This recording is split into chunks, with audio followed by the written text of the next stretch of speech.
सब पाकिस्तान और न्यूजीलैंड का मैच आने वाला है T20 वर्ल्ड कप के अंदर, कैसे देखते हैं पाकिस्तान और न्यूजीलैंड की बॉलिंग को आप, मगर मवाजना करें?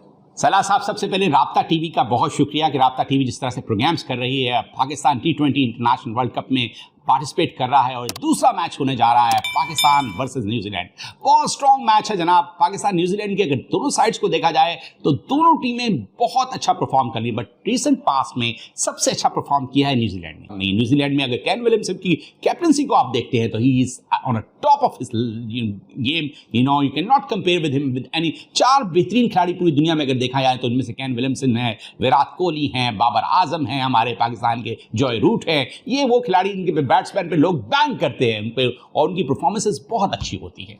तो ये अच्छा मैच होने जा रहा है। अच्छा मैच होने जा रहा है। तो इसमें बैटिंग के हवाले से पाकिस्तान को क्या एडवांटेज देंगे या न्यूजीलैंड को एडवांटेज देंगे? देखिए, अगर बैटिंग की बात करते हैं सलाह साहब, दोनों साइड्स की बैटिंग बहुत बैलेंस है। अगर हम बात करते हैं पहले पाकिस्तान की बैटिंग की, तो पाकिस्तान की बैटिंग के हवाले से 2 पाकिस्तान के बहुत ही शानदार ओपनर्स हैं। मोहम्मद रिजवान बहुत ही शानदार ओपनर बैट्समैन है और बड़ा अच्छा परफॉर्म कर रहे हैं। बाबर आजम के साथ उनकी बहुत अच्छी फ्रीक्वेंसी मिली हुई है, बहुत अच्छे सिंक्रोनाइज हैं। Then if you talk about like Fakhar Zaman, if you talk about the other players like Haider Ali, if you talk about Mohammad Hafeez, Shoaib Malik, तो पाकिस्तान की बैटिंग बहुत अच्छी है। ऑन कार्ड भी अच्छी है और ऑन परफॉर्मेंस भी अच्छा पाकिस्तान परफॉर्म कर रहा है और वो कंडीशंस भी पाकिस्तान को सूट करती है। अब आ जाते हैं न्यूजीलैंड की बैटिंग में। न्यूजीलैंड की बैटिंग की बात करते हैं तो दुनिया में सबसे ज्यादा छक्के मारने वाले T20 इंटरनेशनल के मार्टिन गुप्टिल उनका हिस्सा है। मार्टिन गुप्टिल से कुछ भी ऑन डे आप एक्सपेक्ट कर सकते हैं। Like Chris Gayle, Martin Guptill is sort of a batsman, he can produce any result for any team, you know. और मार्टिन गुप्टिल के बाद अगर आप केन विलियमसन की बात करें, ही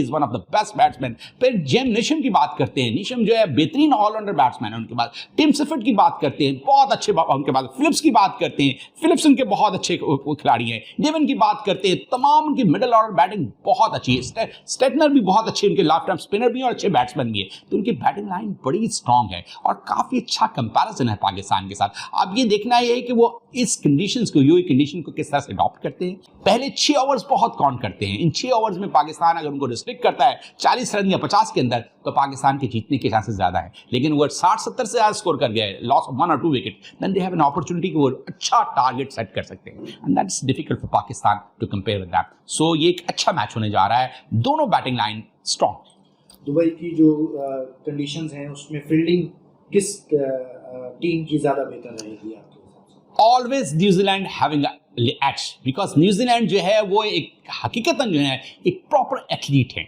वो रियल जो है एक्सर्शन में, अगर स्पोर्ट्स की बात करते हैं तो फील्डिंग साइड में पाकिस्तान से बहुत बेहतर है। Catches win the matches, Pakistan ने कैचेस ड्रॉप नहीं करने, लूज फील्डिंग नहीं करनी है और पूरा अपना 100% एफर्ट दे रहा है। लेकिन न्यूजीलैंड की फील्डिंग बेहतर है। अच्छा सर, कितने फीसद चांस है पाकिस्तान का इस मैच में जीतने का? पाकिस्तान के, अगर मैं इस मैच को देखूं तो 50-50 है। In the end of the day I believe it's gonna be a wonderful match and people will love to watch this match. It's 50-50 chance.